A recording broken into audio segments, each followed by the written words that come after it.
ciclos de potencia y con un ejemplo que es el ciclo de potencia de vapor, el ciclo Rankine, el llamado ciclo Rankine, y un ciclo de refrigeración, que es el ciclo de refrigeración por compresión de vapor. Así que bueno, arrancamos entonces con la primera presentación. Les pido, como es de costumbre, que me interrumpan en cualquier momento y que colaboren, que participen al momento de resolver algún ejemplo que tengo por ahí. Así que si tienen el libro a mano, el Mora de Shapiro a mano, les pido que lo tengan también abierto en el capítulo 8.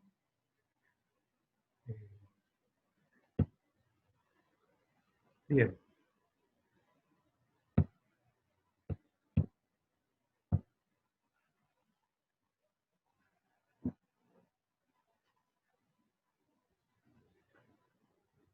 ¿Se ve ahí? ¿Se ve la presentación? Sí, profe. Perfecto. Entonces, este apunte, esta clase, originalmente fue una guía de estudio, o sea, como una orientación para que ustedes estudien este tema de los ciclos de potencia del Mora de Shapiro. Así que les vuelvo a insistir en eso. En el capítulo 8 del Mora de Shapiro está muy claramente explicado todo lo referente al ciclo de potencia que vamos a estudiar, que es el ciclo Rankine.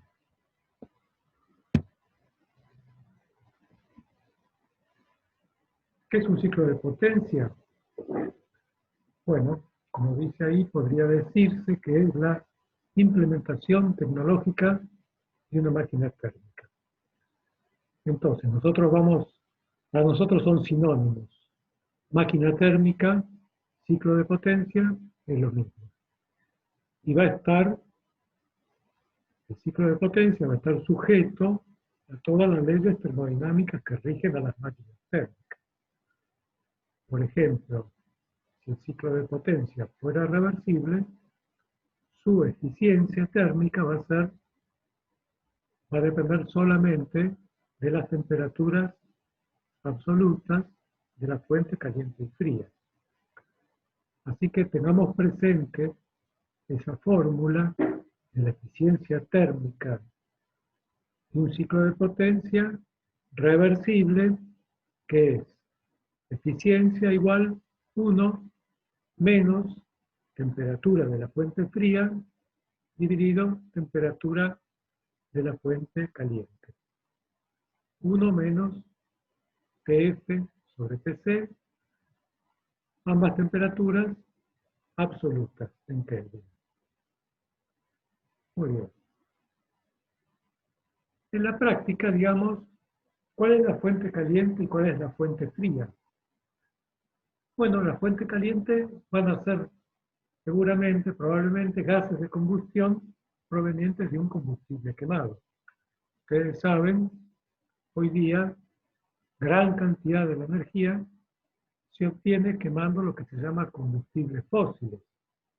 Combustibles fósiles son fundamentalmente petróleo, gas y carbón, ¿no es cierto? En los últimos años se están introduciendo fuentes alternativas de energía que están más relacionadas con la protección del medio ambiente. Energía eólica, energía solar. ¿No? Cada vez los países tienen mayor participación de estas energías ecológicas, digamos, en su energía total. Pero la energía proveniente de combustibles fósiles todavía sigue siendo más del 50% de la energía que se consume en el mundo. Ya sea para producir energía eléctrica, ya sea, por ejemplo, para transporte u otros usos. Bueno, entonces, fuente caliente, vamos a decir gases de combustión, ¿eh? De un combustible que se quemó. Fuente fría, bueno, va a estar relacionada, va a estar próxima a la temperatura ambiente porque va a ser un componente del ambiente. Un río, un lago, o sea, distintas variantes del agua que vemos en nuestro planeta, o si no también la atmósfera, el aire, puede servir para como fuente fría. Por ejemplo, un automóvil tiene un motor a explosión, que es una máquina térmica, y la fuente fría es el aire, que enfría de alguna manera el motor a través de su radiador. Pero en las plantas de producción de energía eléctrica, que son también ciclos de potencia en gran escala, bueno, van a estar generalmente ubicadas a la orilla de un río o inclusive a la orilla del mar, depende del lugar en que se encuentren. Por ejemplo, ya les había comentado, las centrales térmicas de Buenos Aires, de Costanera y Central Puerto están ubicadas a la orilla del Río de la Plata. Y de ahí toman el agua del río para que haga el papel de fuente fría. En todos los casos el sistema experimenta un proceso cíclico. O sea, ciclo de potencia, hay un ciclo, que es lo propio de una máquina térmica. El sistema realiza un ciclo y vuelve al estado inicial. Ahora, existen dos alternativas. La primera alternativa, el sistema está en un recinto estático, está quieto, ¿no? Y en ese recinto experimenta todas las etapas hasta completar el ciclo, sucesivamente, ¿cierto? En el mismo lugar ocurren todas las etapas del ciclo. Por ejemplo, en el interior del cilindro de un motor de explosión ocurren las 4 etapas del ciclo: ignición, ignición, expansión y expulsión de los gases. Y la segunda alternativa es una planta de proceso continuo, de ahí que insistimos tanto en los balances de sistemas abiertos, en estado estacionario. En esta planta de proceso continuo, la sustancia o fluido de trabajo circula continuamente, fluye a través de cañerías y pasa por distintos equipos, y en cada equipo cumple una etapa del ciclo. O sea, las etapas del ciclo están distribuidas en distintos lugares diferentes. No como acá, que todas las etapas se cumplían en el mismo lugar. Bueno, esto ya lo habíamos hablado, la integral del área bajo la curva que marca un proceso reversible, que marca la evolución del proceso reversible en un diagrama TS, nos da el calor absorbido por el sistema. Y si este proceso reversible es cíclico, el área encerrada en el ciclo nos da el calor neto absorbido en el ciclo. Es decir, va a haber puntos del ciclo que se absorbe calor, puntos del ciclo que se entrega, se cede calor, y el calor neto absorbido va a ser el área encerrada en el ciclo. Por el contrario, si el ciclo acá en el ciclo de potencia hay un giro como las agujas del reloj. En cambio, si el giro es contrario a las agujas del reloj, no estamos hablando de un ciclo de potencia, sino de un ciclo de refrigeración que vamos a ver un rato más tarde.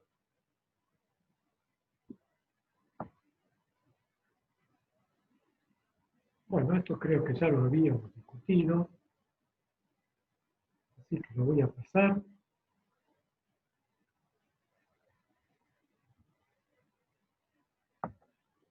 Y les quiero hablar rápidamente de un ciclo de potencia que se llama ciclo de Carnot.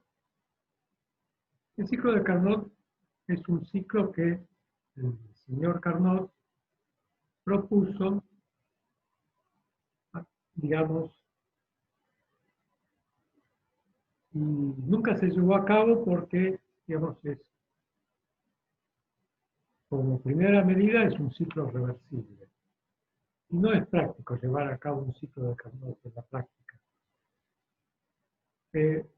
Pero nosotros nos ayuda a entender cómo podría ser un ciclo ideal, un ciclo reversible de producción de energía. Este ciclo de Carnot consta de 4 etapas. Una compresión adiabática, una expansión isotérmica, una expansión adiabática y una compresión isotérmica. Puesto que este ciclo es reversible, las etapas 1, 2 y 3, 4, las dos son adiabáticas, al ser adiabáticas reversibles, son también isoentrópicas. Por lo tanto, esta evolución va a ser una línea vertical en el diagrama temperatura, entropía específica, en el diagrama TS. Bueno, ¿cómo se realiza este ciclo? Acá creo que hay algún error con las flechas. Esto es lo primero es una compresión adiabática, o sea que esta flecha debería estar para abajo. Después hay una expansión a temperatura constante, en la cual colocamos a nuestro sistema cilindro-pistón en contacto con una fuente a una cierta temperatura alta, y esta fuente entrega calor a temperatura constante, y el sistema se expande, realiza trabajo. Después, el sistema se sigue expandiendo en forma adiabática, en forma isoentrópica. Y después hay una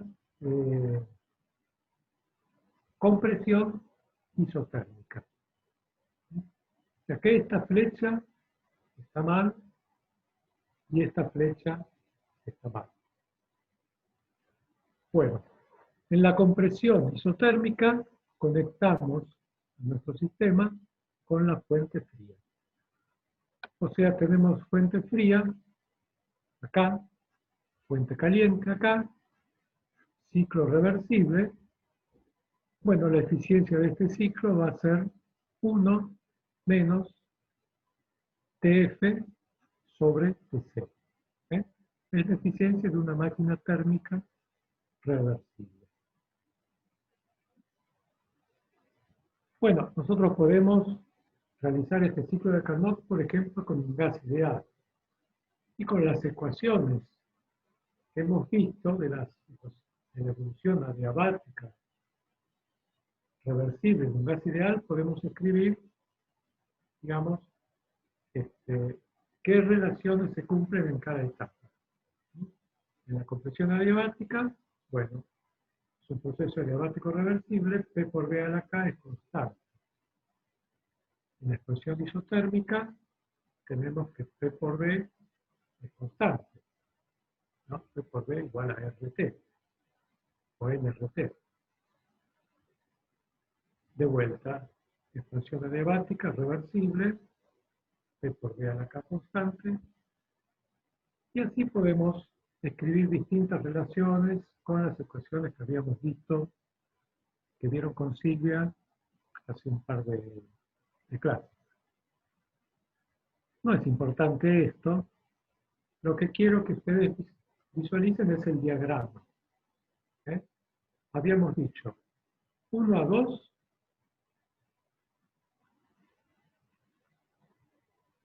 expansión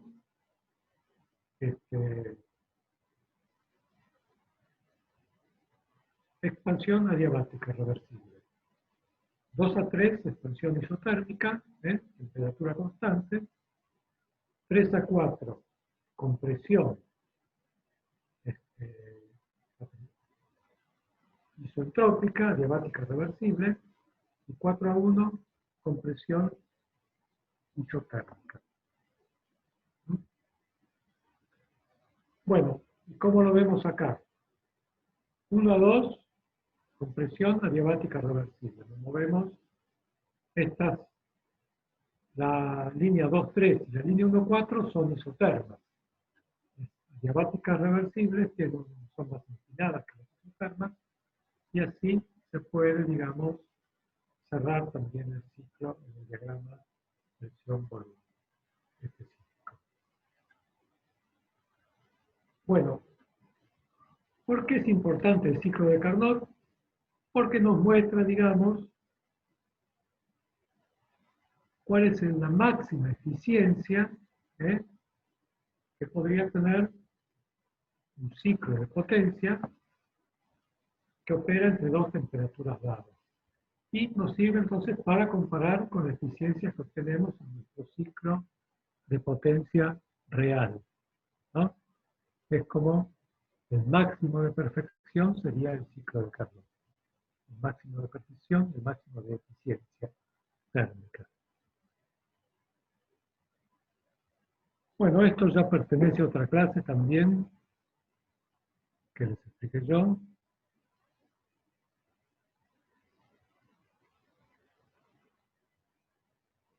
Bien. Vamos a ir a una siguiente. No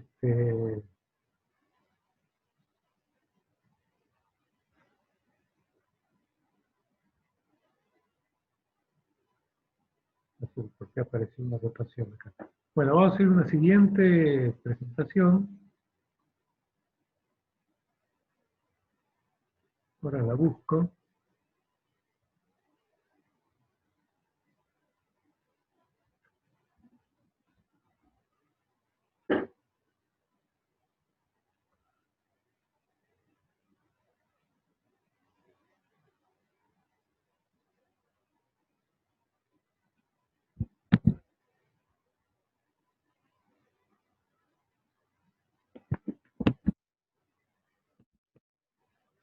Bien. Bueno, acá les voy a explicar lo que es el ciclo de potencia que vamos a ver, que está en el capítulo 8 de Morán y Shapiro, que es el ciclo Rankine. Es un ciclo que opera con la sustancia de trabajo agua. Entonces vamos a ver cómo opera el ciclo Rankine.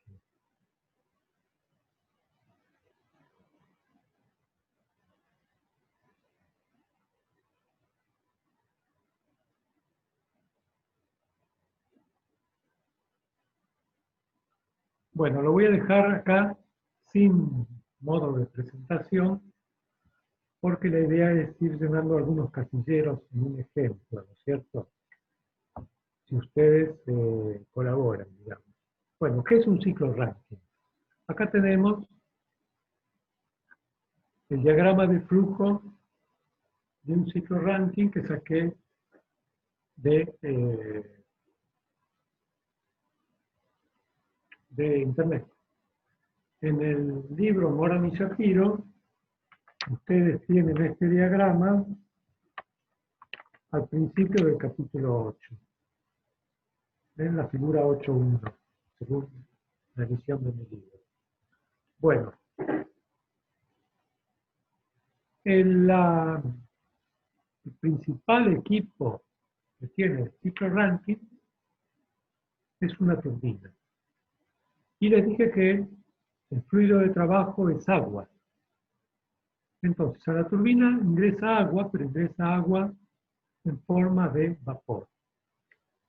Y en la versión más simple, o la versión simple del ciclo Rankine, este vapor es vapor saturado, que digamos, como el 1 está acá, cuando demos toda la vuelta vamos a ver cómo obtenemos ese vapor. Este vapor está a alta presión. ¿Eh? Cuando ingresa la turbina, como ustedes saben, el vapor se expande, disminuye su presión y entrega trabajo en el eje. O sea, la turbina es el componente del ciclo que realmente entrega trabajo o potencia al exterior. Si estamos hablando de una planta de producción de electricidad, esta turbina va a estar conectada a un generador que a su vez va a producir electricidad que va a mandar a la red eléctrica, ¿no? Pero a nosotros nos alcanza con que aquí hay un eje donde sale trabajo hacia el entorno. Hay una cierta potencia de la turbina que nuestra misión es poder calcular esa potencia. A la salida de la turbina entonces sale también vapor o bien mezcla de líquido más vapor, pero lo importante a baja presión. A una presión que puede ser incluso inferior a la presión atmosférica, ¿no? Si este vapor es vapor con título o vapor saturado o sobrecalentado, no importa, depende de las condiciones en que opere la turbina. A mí me va a bastar decir acá que el título no tiene que ser muy alto, porque si el título es, perdón, no tiene que ser muy bajo el título, porque si el título a la salida de la turbina es muy bajo, quiere decir que acá adentro hay mucho líquido. Pero pensemos lo que es una turbina. Una turbina tiene álabes, ¿no? Estos son los álabes, o paletas, para hablarlo en lenguaje vulgar, que giran a miles de revoluciones por minuto. Cuando chocan estas paletas o álabes con una gotita de líquido que anda dando vueltas por ahí, se van erosionando, se van arruinando. ¿Eh? Y estos álabes son piezas muy delicadas que tienen muy poco vuelco con la carcasa de la turbina, entonces no les resulta nada bueno que los anden golpeando demasiado. Conclusión. El título a la salida de la turbina, por razones tecnológicas, digamos, no puede ser muy bajo. 0,9 sería un buen título, pero 0,5, 0,6 no sirve. Va a arruinar rápidamente la turbina. Bueno, tenemos entonces vapor a una presión muy baja, que puede ser incluso inferior a la atmosférica, que tenemos que transformarlo completamente en líquido. Ya puede ser que haya algo de líquido, pero el resto, lo que es vapor, tiene que pasar a líquido. Entonces le vamos a quitar calor en un condensador. Este equipo es un intercambiador de calor que lo vamos a llamar condensador. ¿Por qué? Porque va a condensar el vapor, lo va a transformar en líquido. Entonces, por este intercambiador de calor, ¿qué circula? Bueno, es algo como el refrigerante de laboratorio, pero a mayor escala y por supuesto no de vidrio, ¿cierto? Por acá circula el agua de refrigeración, ¿eh? Que hace que el vapor, como en el refrigerante del laboratorio, el agua que circulaba por la camisa hacía que condense el vapor que circulaba por el tubo de adentro. Acá, bueno, hay un tubito que lleva agua de refrigeración y lo pone en contacto, en un intercambiador de calor, con el vapor que se está condensando. Entonces, esta agua de enfriamiento, esta agua de enfriamiento que se llama, es agua tomada del río, como les decía anteriormente, es la fuente fría. ¿eh? Y se va a llevar calor del sistema. Es el calor, este calor entonces es el calor entregado por la máquina térmica a la fuente fría. Seguimos entonces, acá tenemos agua líquida que vamos a considerar, para simplificar las cosas, que es líquido saturado. ¿No? Y este líquido saturado, también a baja presión, va a ingresar a la bomba. ¿Para qué va a ingresar a la bomba? Bueno, porque la bomba es la que genera toda esta circulación y además la bomba va a elevar la presión hasta un valor, digamos, que es el deseado, un valor alto de presión que va a determinar, digamos, la temperatura a la que sale el líquido por acá. Muy bien, esto entonces es una bomba. Fíjense que la bomba recibe trabajo del exterior. Hay un motor que mueve la bomba, ¿cierto? O sea que a la potencia que se entrega a la turbina acá, hay que restarle el trabajo que consume la bomba, ¿no? Para tener entonces una potencia neta entregada por el ciclo. ¿Eh?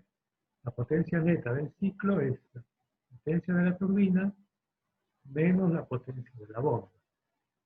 Yo les podría comentar, de forma aproximada, que si esto es 100, esto va a ser del orden de 1. Esto es 100 veces mayor que esto aproximadamente. Muy bien. Esto que está acá es lo que se llama generador de vapor. Acá ingresa el combustible, se quema, los gases de combustión entregan su calor al agua y la transforman en vapor. Una caldera, digamos, existe tanto en estas plantas de gran tamaño, de gran escala, como en sistemas de calefacción de una casa o de un edificio, ¿no es cierto?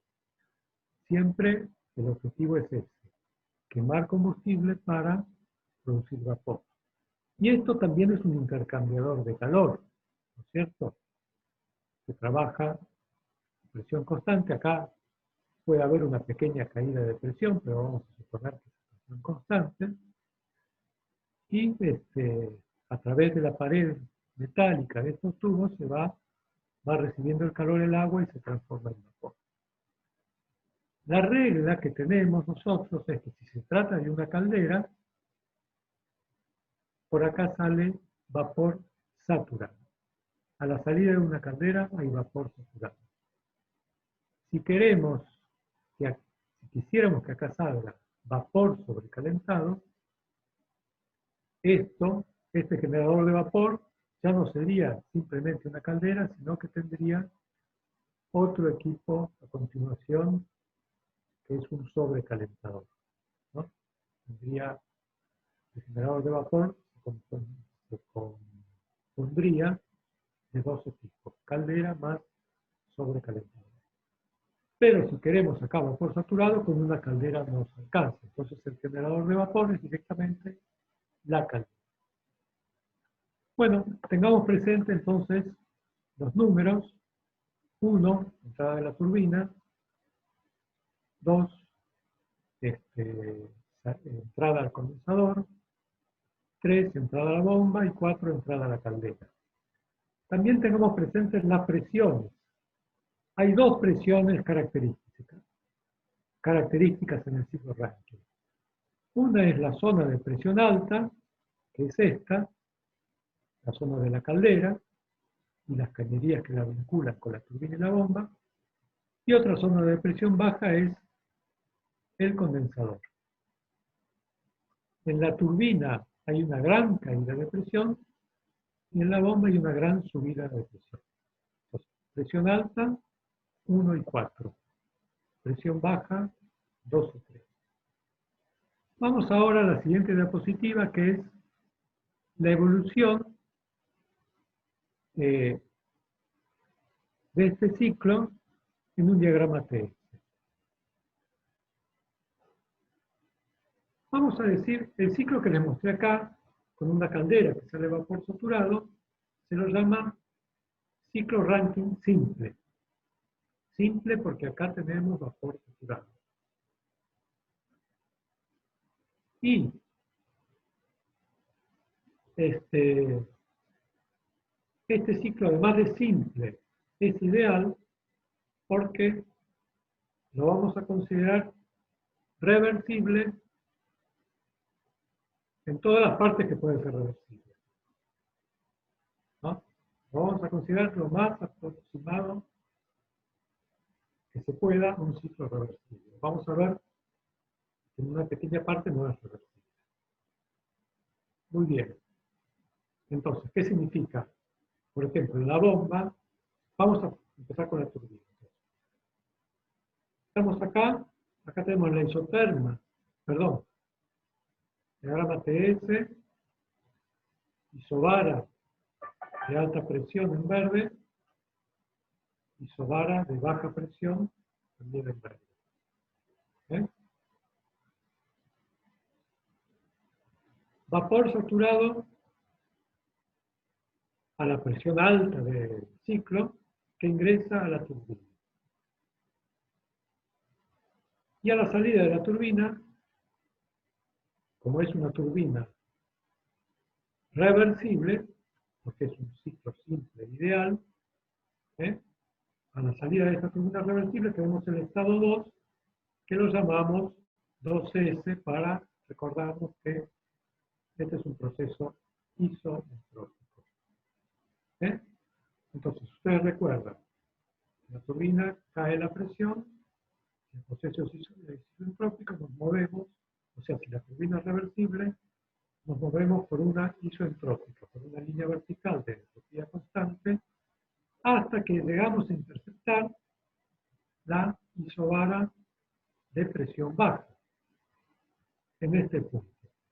¿Y este punto a qué condición corresponde?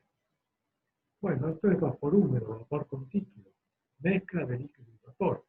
En el ciclo Rankine simple siempre vamos a caer en la zona de vapor con título. Entonces, a la salida de la turbina vamos a tener vapor con cierto título. Volvemos acá, ahora estamos en el punto 2, ingresamos al condensador, ¿no es cierto? Muy bien. Acá ingresamos al condensador, entonces nos movemos a presión constante hacia títulos cada vez menores, y hacia entalpías cada vez menores, hasta que llegamos a líquido saturado.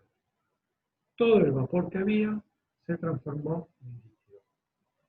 Y así, salimos del condensador, en el punto 3, y vamos a ingresar a la bomba. Entonces, en la bomba, de vuelta, con presión adiabática reversible, proceso isoentrópico, y llegamos al punto este que, en realidad, está un poquito desplazado, ¿no es cierto? Vamos a colocarlo justo a la salida de la bomba. La salida de la bomba es donde la isoentrópica se choca, digamos, intersecta a la isobara de alta presión. Entonces ahora de vuelta estamos en la zona de alta presión y vamos a ingresar, punto 4, ingresamos a la caldera. ¿Qué pasa en la caldera?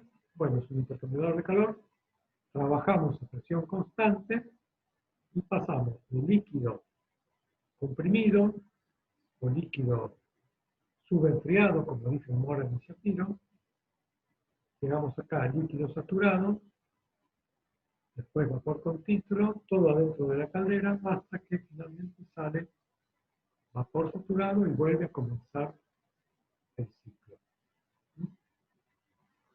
Entonces, esta es la forma de visualizar el ciclo en un diagrama, el ciclo Rankine simple ideal en un diagrama TS.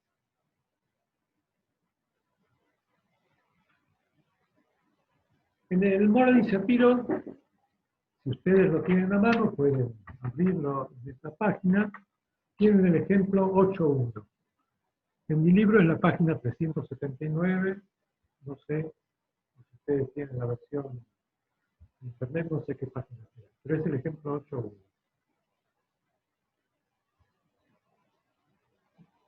Yo les leo el enunciado, acá puse los datos principales, dice así: el fluido de trabajo de un ciclo Rankine ideal, Rankine simple ideal, habría que agregar, es vapor de agua. A la turbina entra vapor saturado a 8 megapascales. La presión alta del ciclo es 8 megapascales. Y del condensador sale el líquido saturado a la presión de 0,008 megapascales. Acá me corrige, no sé por qué me quiere corregir, megapascales con mayúsculas. Muy bien. Del condensador, entonces dijimos, el condensador, estamos a la presión baja del ciclo. La potencia neta obtenida es de 100 megawatts. 100 megawatts. Determínese para el ciclo A, el rendimiento térmico, B, la relación de trabajos, este B no lo vamos a hacer, y C, el flujo máximo de vapor de agua en kilogramos por hora. Y D, el flujo de calor absorbido. Bueno, parece todo algo muy complicado, ¿no? Pero vamos a ver qué sencillo que es resolverlo. Entonces, lógicamente nos da la potencia que tiene que tener y para esta potencia va a tener que circular un cierto caudal máximo de agua, ¿cierto? Eso es lo que tenemos que hacer. ¿Cómo hacemos para resolver este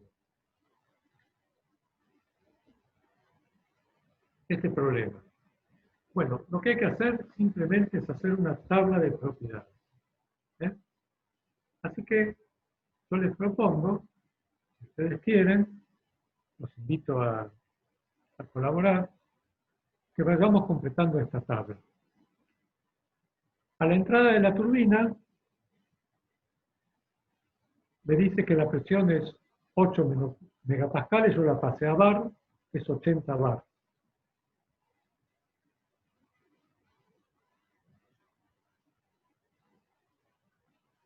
¿Puedo saber la temperatura a la entrada de la turbina? Les pido que me contesten. ¿No podés buscar en las tablas? Ajá. Pero, ¿en qué condición está el fluido a la entrada de la turbina? ¿Qué es? Vapor saturado. Es vapor saturado, correcto. Entonces vamos ¿a qué tabla? A la tabla, Vapor saturado, a la tabla del agua de vapor saturado. de presiones. ¿Ustedes la tienen en la mano? No, ¿Nadie la tiene en la mano? Sí, profe, yo la tengo Yo acá. sí. Bien. A 80 bar, ¿no es cierto? sí. 295.1 grados Celsius. Puede ser. Ya encontré lo mismo. Muy bien. Y nos va a hacer falta la entalpía. ¿Mm? O sea que de esa misma tabla vamos a buscar la entalpía del vapor saturado.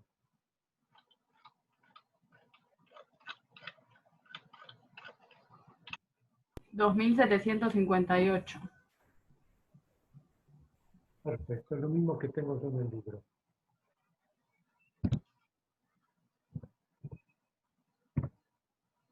Esto sería Kilojoule kilogramo. muy bien. Y ahora la necesito mayúscula.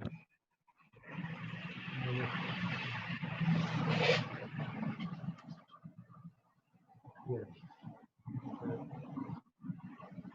Muy bien.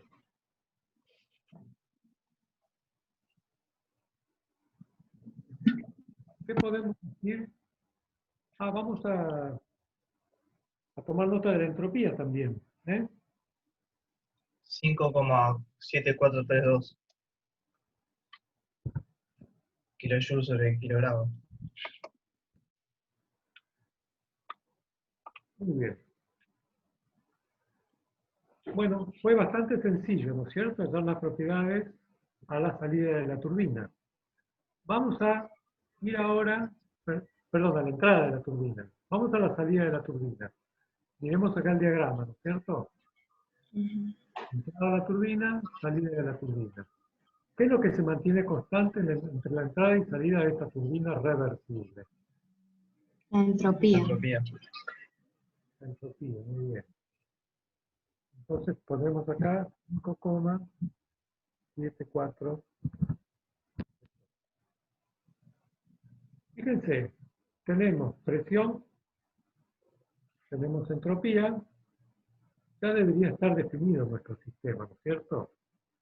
Si acá tuviéramos presión y temperatura, no, porque estamos con vapor saturado, pero como tenemos entropía, esto nos sirve.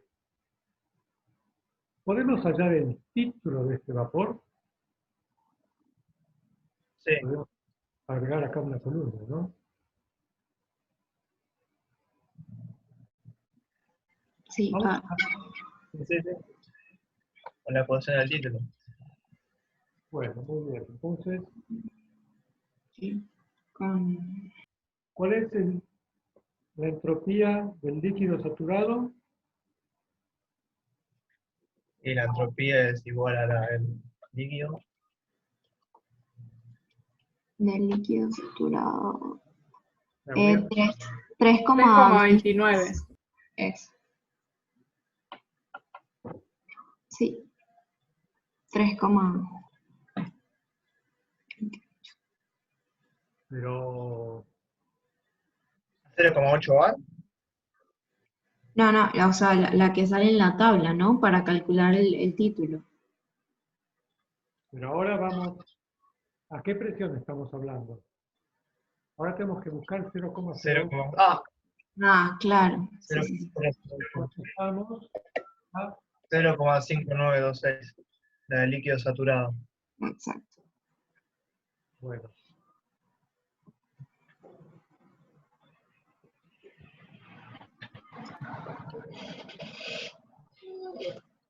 Vamos a escribir acá la fórmula.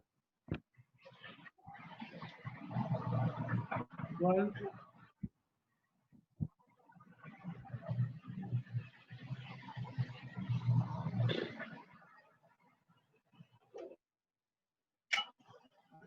entonces tenemos este es el vapor,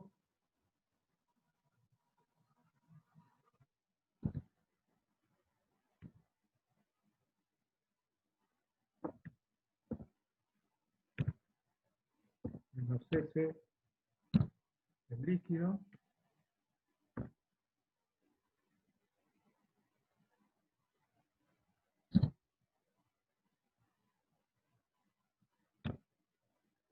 sobre, abajo va eso, y arriba va S, sería S2 en este caso,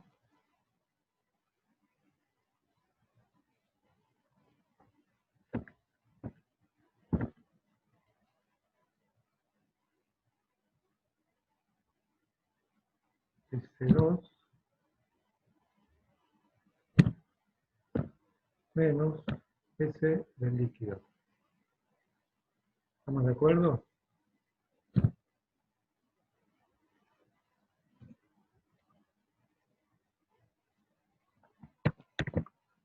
Entonces esto es igual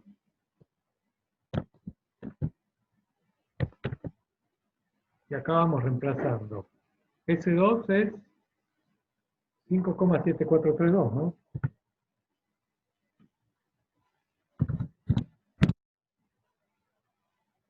ese del líquido, ya me lo habían dicho, ¿cuánto era? 0,5926.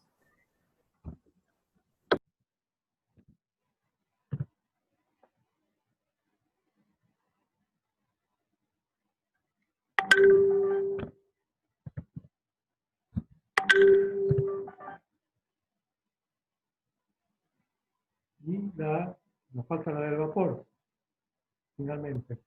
A 8, ¿sí? 8, 2287.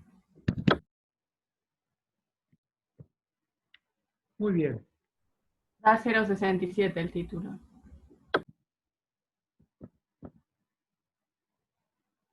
0,6745 dice acá el libro. Vamos a copiar al libro.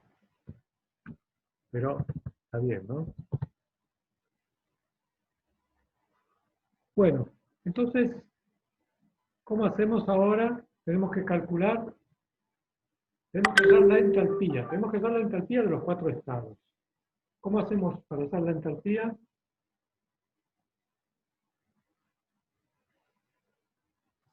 Y con la ecuación del título también. Claro. Entalpía del líquido más la de vapor por 1 menos X. ¿No? Exactamente.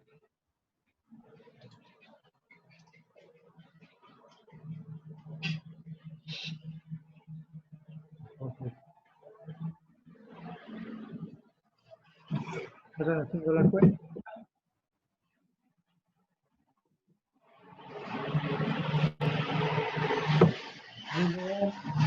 23,88.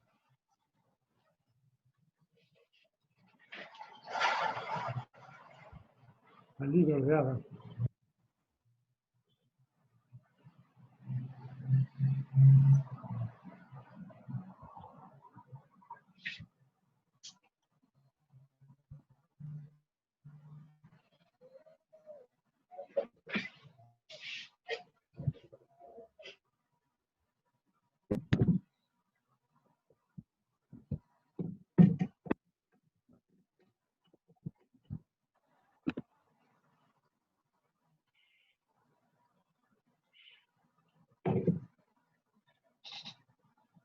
Ah, no. 173,88 más 0,745 por 2403,1. ¿Estamos de acuerdo con estos números?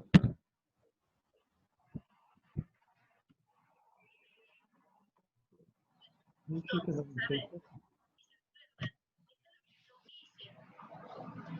sumar este término con este otro?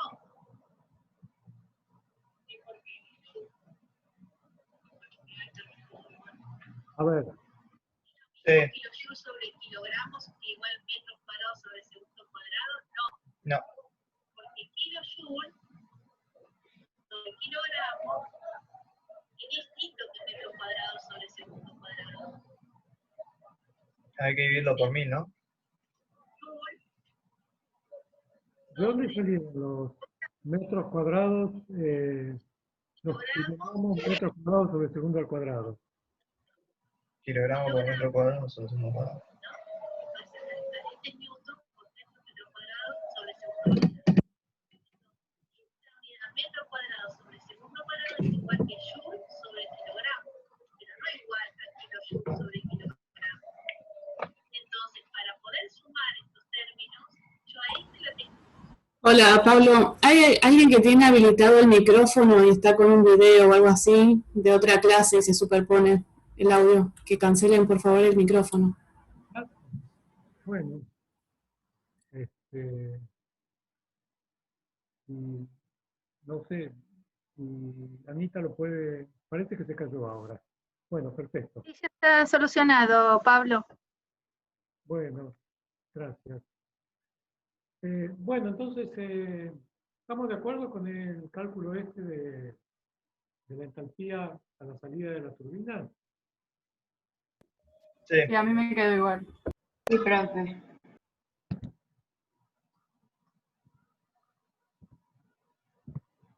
Bueno, entonces, bueno, acá habrá una temperatura también, si quieren la pueden completar, pero lo importante son las entalpías, como ustedes pueden ver. ¿Qué pasa a la entrada de la bomba? ¿Cuál va a ser la presión a la entrada de la bomba? Miremos acá de vuelta. Entrada de la bomba es el punto 3.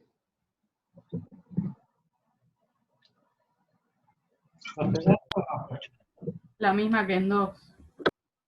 exactamente. Claro. 0,2.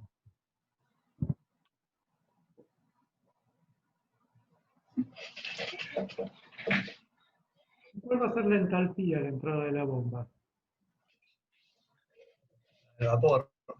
Digo, el líquido. La entalpía, 173,88. la que tenemos por ahí, ¿no? La que ya usamos para el cálculo.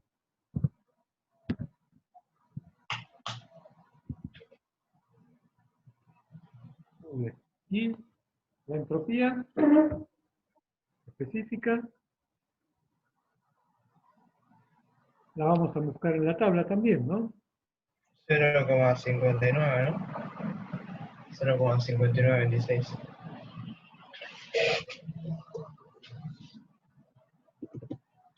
Veintiséis.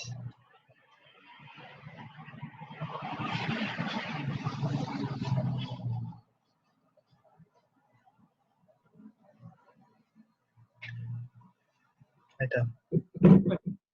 Y nos falta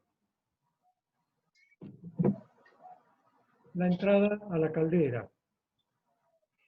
O sea, el punto 4, ¿no es cierto? Este punto, entonces, va a tener ¿qué presión? 80. 80. Bien, ¿verdad? Volvemos a la presión alta. La entalpía, no, la entropía también va a ser la misma, ¿no es cierto? Porque el proceso en la bomba es isentrópico. ¿Y cuál va a ser la entalpía? Bueno, acá se complica un poco la cosa. Para calcular la entalpía conviene pensar en el Hay que cálculo. extrapolar, ¿no? ¿Cómo? Hay que extrapolar, ¿no? Claro, teníamos que entrar a la tabla de líquido potenciado con presión y entropía y de alguna forma interpolar para hallar la entalpía, ¿no es cierto? Pero lo más práctico es usar, digamos, me está acabando el lugar. Por arriba.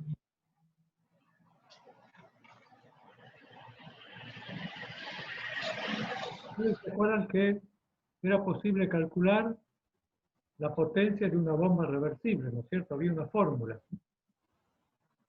Y esa fórmula era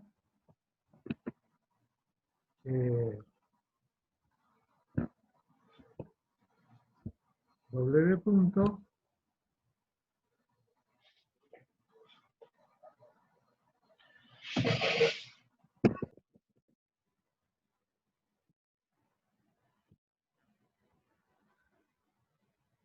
vamos a poner el índice.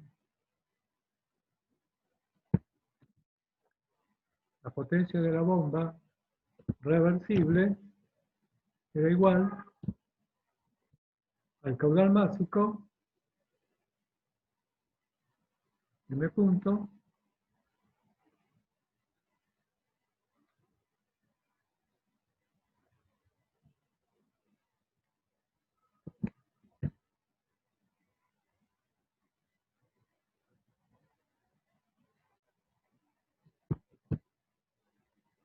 por el volumen específico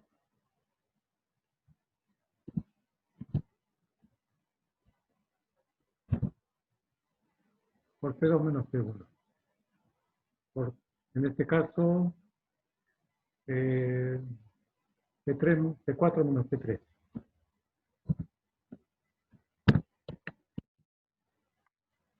Bueno, entonces, esto, digamos, B, volumen específico por P4 menos P3, es el aumento de entalpía que se produce en esta bomba reversible. ¿Eh? Entonces, volumen específico lo podemos buscar en la tabla, por ejemplo, en la tabla de como el volumen específico de vapor saturado, y la diferencia de presiones va a ser, digamos, 80 por 10 a la 5 menos 0,08 por 10 a la 5 pascal. Bueno, esta voy a ver en el libro a ver si pongo directamente el valor H4.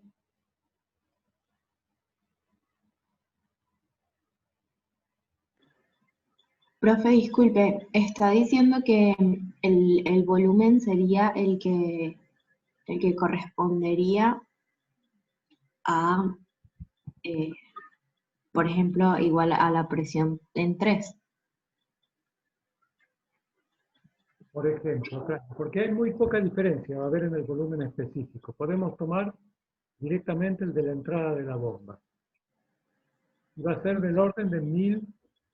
Sí, 1008,4 daría, creo. Claro, va a ser 0,001 aproximadamente metros cúbicos sobre kilogramos. Eso lo multiplicamos por la diferencia de presión en kilopascales, que va a ser 8000 menos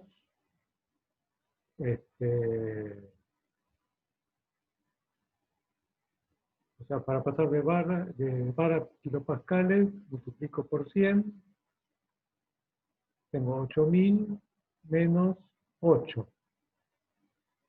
8000 menos 8 por 0,001, eso me tiene que dar el delta H de la bomba en kilojoules sobre kilogramo. O sea, 7992. Por 0,001. O sea, 7,992. Aproximadamente, ¿no? Porque habría que mirar el volumen específico de las tablas. Pero fíjense, 183,88 más 8 aproximadamente da este número de acá, 181,94, que es el primer libro. ¿No?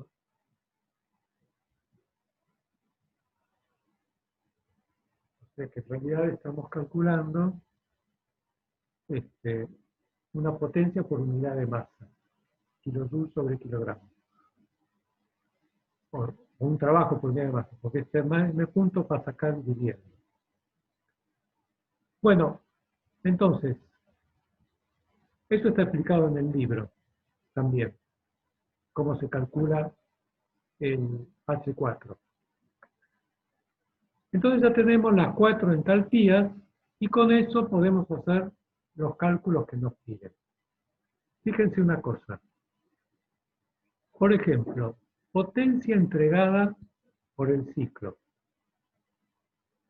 Acá tengo dos términos. H1 menos H2 sería el trabajo por unidad de masa que entrega la turbina. ¿No? Si ustedes hicieran un balance de la turbina, van a ver que la potencia de la turbina es M punto por H1 menos H2.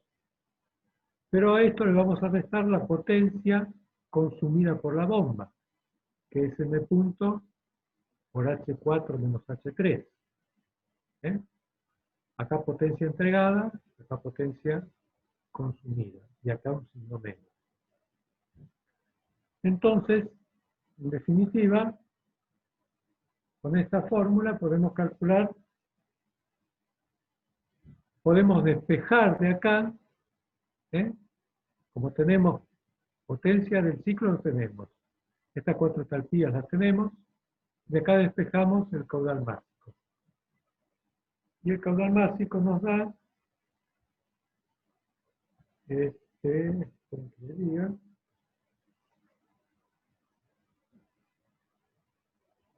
nos va a dar en kilos por segundo, lo multiplicamos por 3600 y lo pasamos a kilos por hora.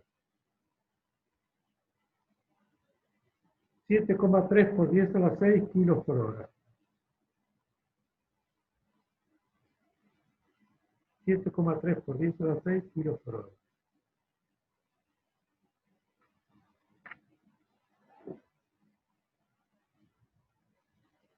Entonces de acá tenemos m punto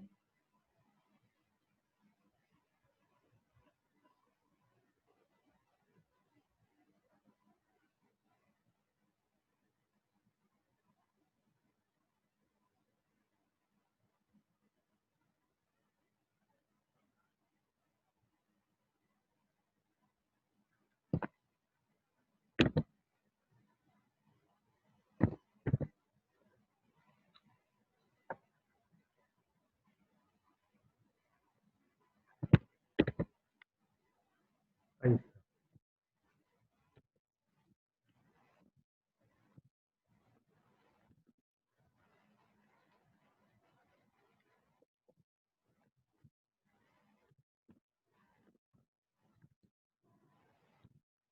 Bueno,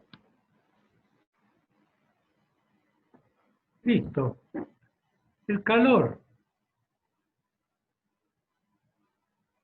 absorbido en la caldera, ustedes imagínense que acá arriba está la fuente caliente que entrega calor a la caldera, y acá abajo está, esta es la temperatura de la fuente caliente, pegadita acá porque el ciclo es ideal, y esta es la temperatura de la fuente fría. Entonces, la caldera recibe calor, ¿cuál es ese calor? Bueno, si hacemos un balance de energía, vamos a ver que el calor absorbido en la caldera es igual a m punto por la entalpía a la salida de la caldera menos la entalpía a la entrada de la caldera. Muy bien. Y finalmente, la eficiencia térmica la vamos a calcular como la potencia entregada,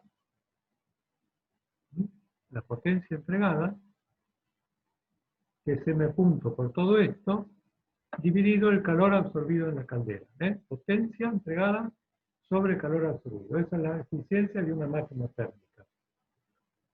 Entonces, calor absorbido, m punto para H1 menos H4, m punto con m punto se va y me queda esta fórmula.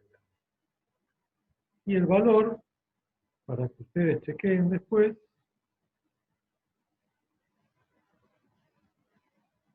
es 37,1%.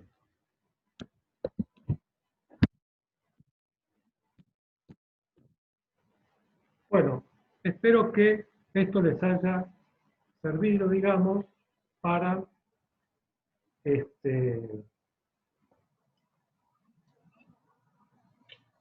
Una pregunta. ¿En la compresión adiabática no cambia el volumen específico cuando aumenta la temperatura? sí, pero Digo, no hay... no te olvides que claro que cambia. ¿Qué? Pero no te olvides que se trata de un líquido. Y el líquido lo podemos considerar como prácticamente incompresible. Sí. Si tuvieras en cuenta el cambio en el volumen del líquido, seguramente tendrías un efecto en el tercer o cuarto decimal. Entonces lo vamos a considerar despreciable ese efecto. Pero tenés razón.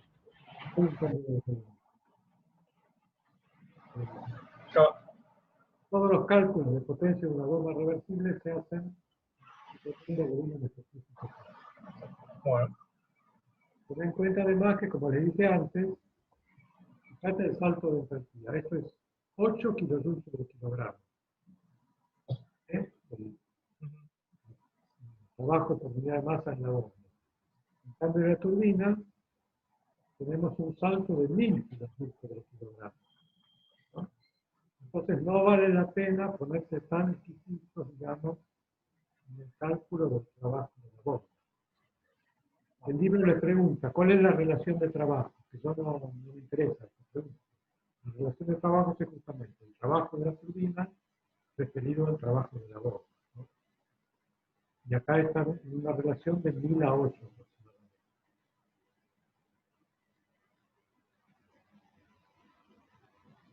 O sea, 1 a 100 es número redondo.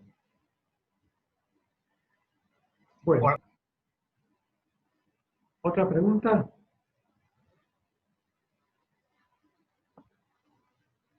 Bueno, después le subo pero lo tienen en el libro también. La resolución de este problema está en el libro. No tengo idea de la hora. ¿Qué hora tienen? 5:13. Bueno, vamos a seguir directo porque les quiero hablar de los ciclos de refrigeración. Así que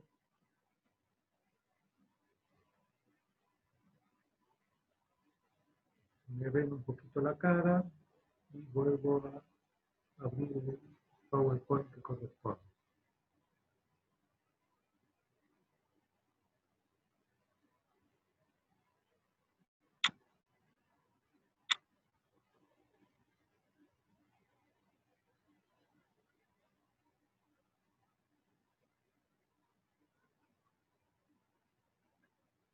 Entonces, un ciclo, vamos a ver el ciclo de refrigeración por compresión de vapor.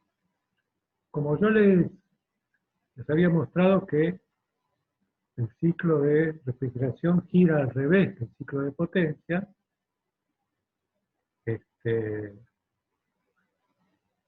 bueno, si ustedes ven acá, voy a compartir de vuelta.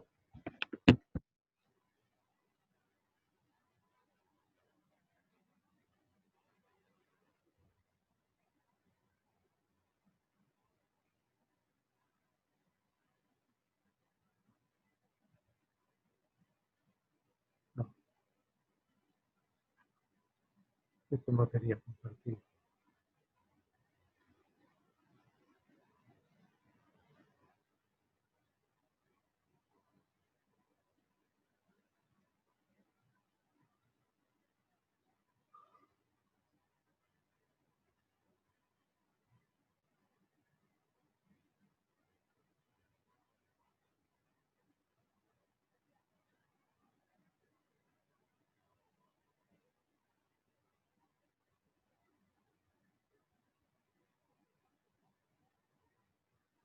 Acá, el ciclo Rankine que acabamos de ver, fíjense, 1, 2S, 3, 4, 1, 2S, 3, 4.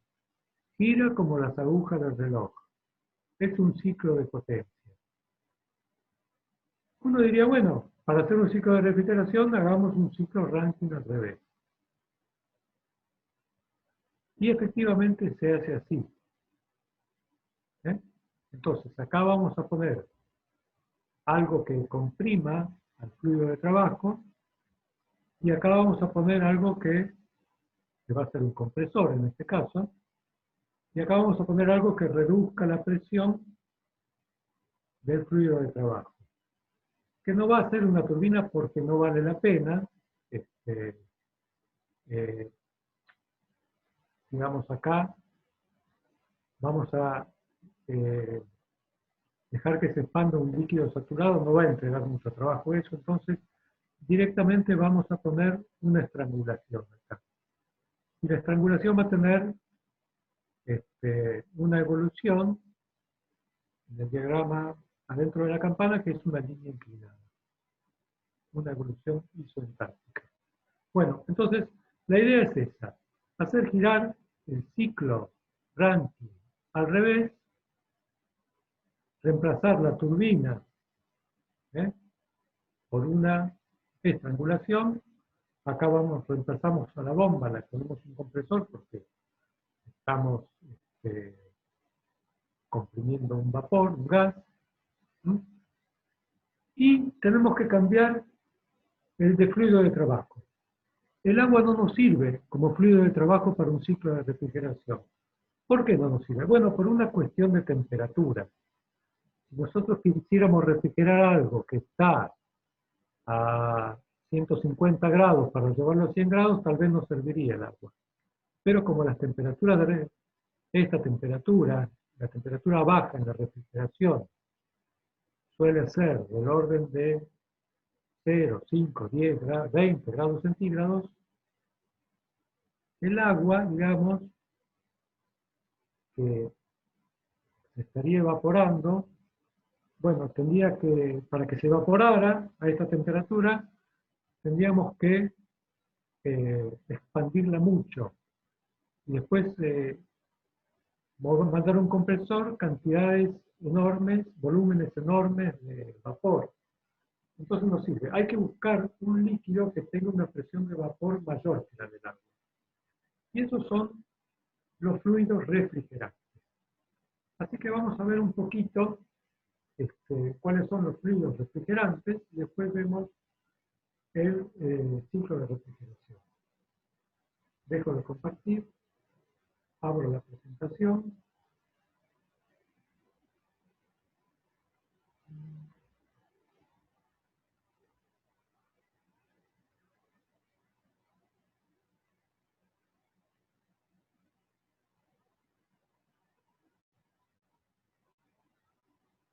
Ahora sí.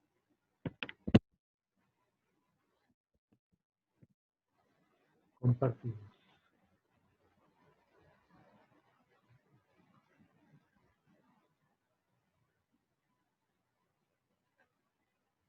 Bueno, fluidos refrigerantes entonces. ¿Qué es lo que le pedimos a un fluido refrigerante? Le pedimos que no como el agua tiene una presión del orden de 0,03 bar a temperatura ambiente. Este fluido refrigerante va a tener una presión, tiene que tener una presión del orden de 10 bar a temperatura ambiente. Preferiblemente que sea no inflamable. Antes decíamos que sea no inflamable. Entonces utilizábamos hidrocarburos que tenían mucho cloro y flúor en su composición. Y esos no eran inflamables, pero tienen otros problemas. Entonces ahora aceptamos para fluidos de refrigeración fluidos inflamables. Por ejemplo, propano es un fluido refrigerante que actualmente se utiliza. Propano, un componente del gas licuado, ¿no es cierto? Bueno, que no sea tóxico, que no sea corrosivo, y acá viene lo importante, que tenga un bajo impacto ambiental, ¿no? Entonces, los hidrocarburos que se usaron tradicionalmente, no sé si se alcanza a ver acá, el freón 11 era uno de los primeros, tenía una fórmula carbono, cloro 3, flúor. Bueno, eso es una porquería para el medio ambiente. Cuanto más cloro tiene, peor. Y el flúor no es muy bueno tampoco. Entonces, ¿qué pasó? A medida que aparecieron los problemas del medio ambiente, que ahora vamos a ver cuáles son, se fue bajando el cloro, se aumentó el flúor y empezó a aparecer hidrógeno en la molécula. Y así llegamos a los refrigerantes de última generación, que son, por ejemplo, acá justo está el 134A, que es el del Mora de Chapiro. Pero números del orden de 100 son los más nuevos, digamos. De todas formas, como les decía, ahora aparecen también los hidrocarburos sin flúor y sin cloro. ¿Qué pasa? El problema es en la capa de ozono. ¿Por qué? El ozono, digamos,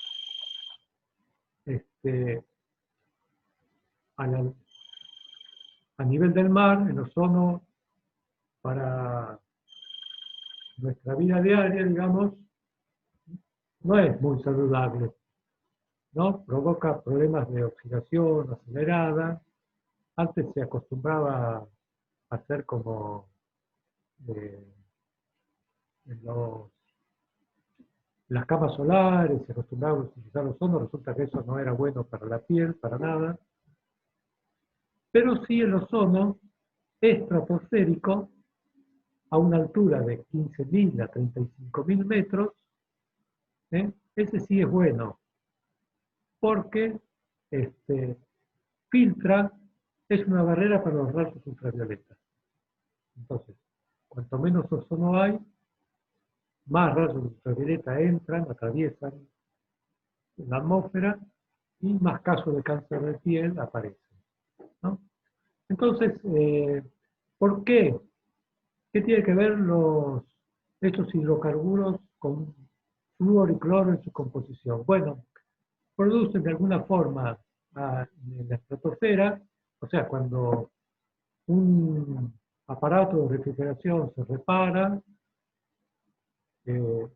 suele escapar este gas a la atmósfera y rápidamente con el paso del tiempo llega hasta la estratosfera y ahí entonces, por reacciones de radicales libres y fotoquímica, destruye el ozono presente, ¿no? Entonces se produce el llamado agujero de ozono, el famoso agujero de ozono, culpa de estos fluidos refrigerantes con flúor y con cloro. Bueno, ahí está un poco explicado, acá está un poco la idea de lo que pasa. Bueno, es un poco lo que podemos hablar de fluidos refrigerantes. Y ahora vamos entonces a la presentación del ciclo de refrigeración por compresión de vapor. Entonces lo abro de vuelta. Refrigeración.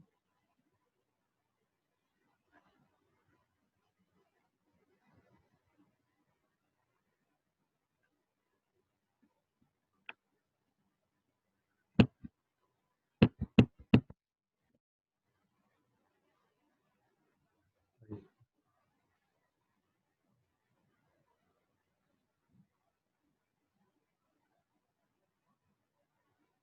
A ver si es este.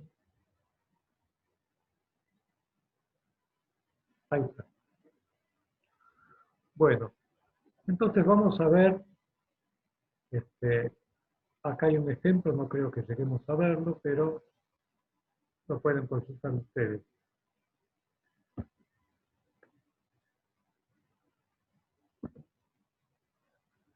Bueno, la bibliografía, esto está en el capítulo 10 del Moran y Shapiro, el ciclo ranking estaba en el capítulo 8, y tenían que ver los apartados 1 a 6. Bueno, acá nos vamos a detener un rato. Esto que está acá es el diagrama de flujo de un ciclo de refrigeración por compresión de vapor ideal. Tenemos nuestro fluido refrigerante que circula por acá, que puede ser, por ejemplo, refrigerante 134A o refrigerante 12, o como les decía antes, propano, que no me acuerdo qué número tiene de refrigerante. Número 1, entrada al compresor. Fíjense, bueno, después vamos al diagrama, vemos cómo gira, ¿no? Al compresor entra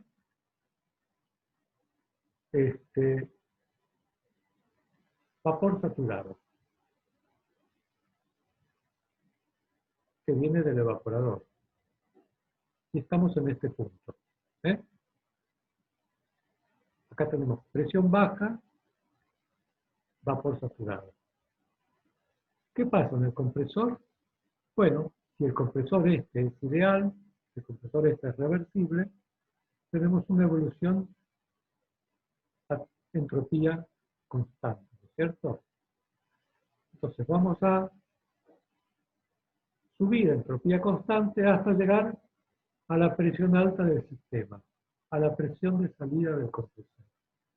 Y acá vamos a tener ¿qué tipo de vapor? Sobrecalentado. Muy bien. Vapor sobrecalentado, exactamente. Así es. O sea, acá comprimimos este fluido refrigerante, vapor, lo llevamos a vapor sobrecalentado a muy alta presión. ¿Con la idea de qué? Con la idea de que si tiene alta presión, digamos, va a ser más fácil transformarlo en líquido, ¿no? Porque si comprimimos algo, algún vapor, bueno, es posible que lo transformemos en líquido, pero para eso tenemos que extraerle calor. Y el calor lo vamos a extraer en este equipo que es el condensador, ¿no? En el ciclo Rankine también teníamos un condensador, pero ese trabajaba a baja presión. Este condensador trabaja a alta presión.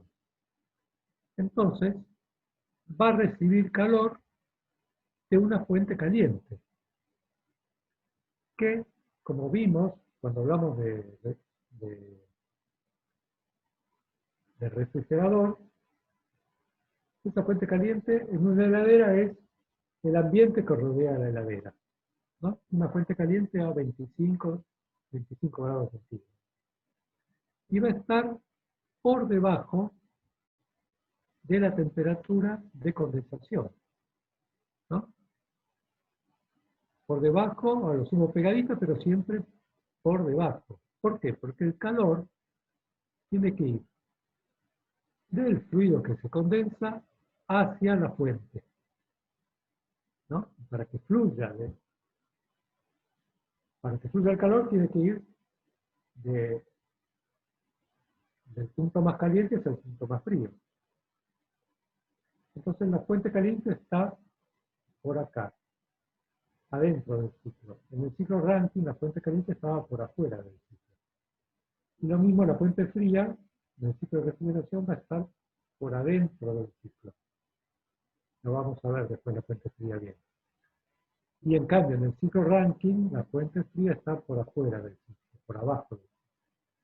Bueno, entonces, condensador, entra vapor sobrecalentado al condensador, se le va extrayendo calor hasta que ese vapor se transforma en vapor saturado, después vapor con título y después termina siendo líquido saturado. Y estamos acá entonces. Salimos del condensador y ahora tenemos que reducir la presión. No lo vamos a hacer a través de una turbina, tenemos un líquido, sino que lo vamos a hacer a través de una válvula de estrangulamiento, ¿no? Entonces, en esta válvula de estrangulamiento, en esta estrangulación, en esta válvula de reducción de presión, que generalmente es realmente en una heladera, es una partecita del caño que está como aplastada, estrangulada. Simplemente eso. Entonces acá cae la presión y hay una vaporización parcial del líquido para llegar a este punto, el punto 4. Esta línea que vemos acá es una línea de entalpía constante, porque una estrangulación trabaja a entalpía constante. Y la línea de entalpía constante, adentro de la campana, en el diagrama TS, tiene de esta forma. Finalmente, salimos de la estrangulación y lo que nos falta hacer ahora es este líquido, o lo que queda del líquido a baja presión, terminar de evaporarlo. Entonces, como ahora estaba a baja presión el líquido, tiende a transformarse en vapor, pero tenemos que suministrarle, digamos, calor. Y ese calor lo vamos a chupar, digamos, lo vamos a quitar de la fuente fría. Que la fuente fría, que está por acá, va a ser el interior de la heladera. Entonces, supongamos que queremos mantener el interior de la heladera a 5 grados centígrados, bueno, tal vez la temperatura de evaporación sea de 0 grados centígrados, o menos 2, o menos 5, no sé. La temperatura de la fuente fría va a estar por arriba de la temperatura de evaporación. Entonces, gracias a la evaporación del fluido refrigerante, podemos absorber calor del interior de la heladera.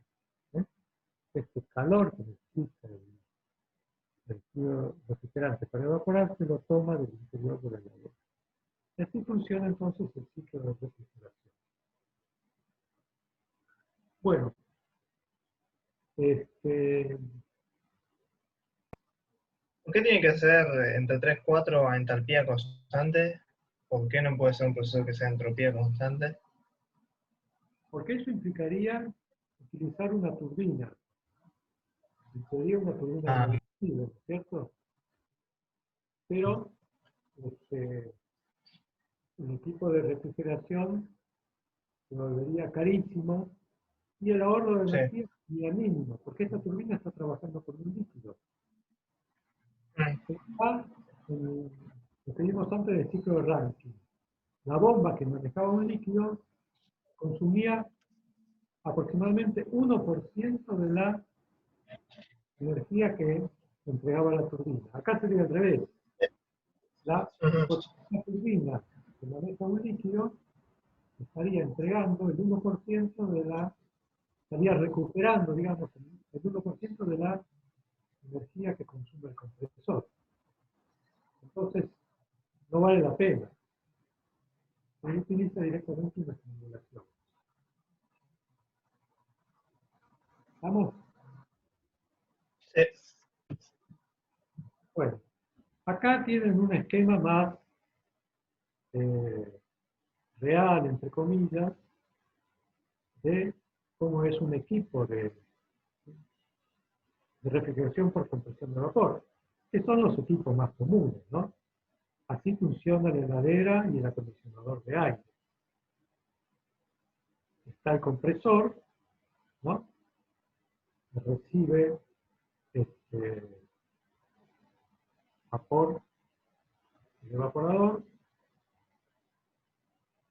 Este compresor en la heladera es lo que los técnicos llaman la bocha, está en la parte posterior e inferior de la heladera. Y del compresor sale líquido al condensador. Entonces, lo que está pintado de blanco acá es vapor y este vapor se va transformando en líquido, que es negro, ¿cierto? Estas rayitas verticales son las chapitas metálicas que están soldadas a los tubos del condensador, ¿no? Ustedes lo pueden ver, como les comenté en algún momento, en la parte posterior de la heladera. Si el equipo de refrigeración es industrial, bueno, va a haber un ventilador que fuerza el aire a través de estas chapitas para que la velocidad de enfriamiento sea mayor, ¿no? Esto es muy parecido a lo que uno ve en el radiador de un auto, ¿no es cierto? Un radiador y un ventilador que cuando es necesario fuerza el aire a través del radiador. Bueno, esto entonces estaría en la parte de atrás de la heladera. Salimos de acá con líquido saturado a alta presión y venimos acá y tenemos la válvula reductora de presión. La válvula reductora de presión que en un proceso a entalpía constante nos produce un vapor continuo. Acá pintaron un vapor negro, tendría que tener algunas burbujitas blancas, porque es continuo. Bueno, y acá se sigue evaporando de la misma forma, ¿no es cierto? En un equipo que es muy parecido a este otro, el condensador, ¿no? Pero este, digamos, la diferencia es que este está en el interior del recinto a refrigerar y este está afuera, en contacto con el aire de la calle, digamos. Por así decirlo. Entonces, si esto fuera, por ejemplo, un equipo de aire acondicionado, ¿no? Este evaporador estaría conectado al interior de la habitación, ¿eh? El ventilador mandaría todo este aire frío, ¿no? Porque se le quitó calor para lograr la evaporación, lo mandaría al interior de la habitación, y este ventilador mandaría aire caliente al ambiente, ¿no? Entonces, no sé si ustedes alguna vez pasaron, eso pasaba sobre todo en las galerías, las antiguas galerías de la calle Cabildo, por ejemplo. Los locales, uno iba por el pasillo de la galería, los locales tenían equipos de aire acondicionado y el aire del condensador lo largaban al pasillo de la galería. Entonces uno pasaba al lado del acondicionador de aire en pleno verano y recibía un chorro de aire todavía más caliente, ¿cierto? Eso es también, eso es lo que pasa, digamos, del otro lado del equipo, del ambiente que no quiera refrigerar, ¿cierto? Se refrigera adentro y se calienta el aire exterior. Bueno, acá les puse nuevamente los fluidos refrigerantes más modernos. Acá está, por ejemplo, el propano, que lo llaman el refrigerante 290. Hay algunos, el refrigerante 410A, también muy usado en equipos comerciales, digamos. Es una mezcla de hidrocarburos. Estos sí contienen flúor, no cloro, pero sí flúor. 410A. El 134A también contiene flúor. Es uno de los no tan viejos. Este refrigerante 12 contiene cloro, no se usa actualmente ya. Y acá tenemos otro ejemplo de hidrocarburo que es el isobutano, refrigerante 600A.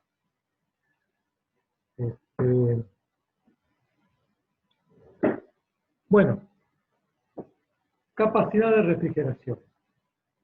Por supuesto, uno de los parámetros importantes de un equipo de refrigeración es cuál es la velocidad de extracción de calor, ¿cierto? ¿Cuántos watts de calor puede extraer el equipo de la fuente fría? Y ese lo podemos calcular, ese flujo de calor lo podemos calcular mirando el diagrama del flujo, nos paramos en el evaporador, vamos a pararnos en el evaporador,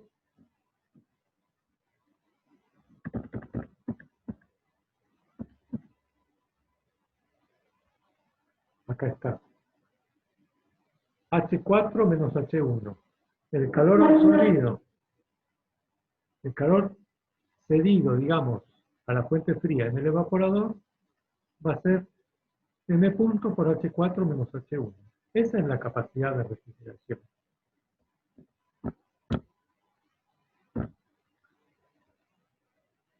Bueno, acá el detalle pintoresco es que hay una unidad vieja de la capacidad de refrigeración, que es el TOM. ¿Qué es el TOM? Un TOM es la capacidad de refrigeración necesaria, es una unidad inglesa, digamos, ¿no? La capacidad de refrigeración necesaria para producir una tonelada corta de hielo a partir de agua líquida en un día. Y una tonelada corta son 2.000 libras, ¿no? Entonces, si ustedes multiplican 2.000 libras, lo pasan a gramos, multiplican por el calor latente del hielo y dividen por los segundos de un día, les va a dar 3,52. El calor latente, digo, de la fusión del agua, ¿no? Les va a dar este valor. Bueno, entonces, si les piden la capacidad de refrigeración en ton, dividen el número en kilowatts, lo dividen por 3,52. Y ya tienen el valor en ton. Bueno, y aquí hay un problema de ejemplo que yo diría lo vamos a dejar por ahora. Así recuperan energía hasta la clase de problemas, ¿no? Porque ya son prácticamente menos cuarto. Así que bueno, ¿hay alguna pregunta? Queda un tiempito para preguntas todavía. A ver si hay algo más. No, esto es el problema de ejemplo. El problema de ejemplo lo pueden ver ustedes acá en el campus.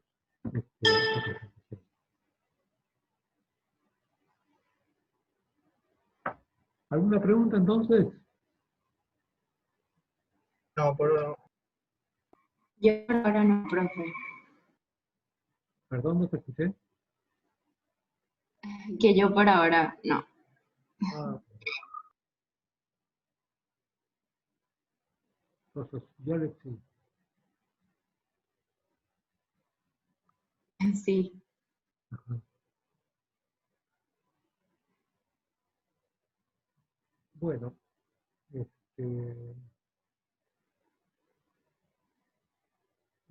te voy a hacer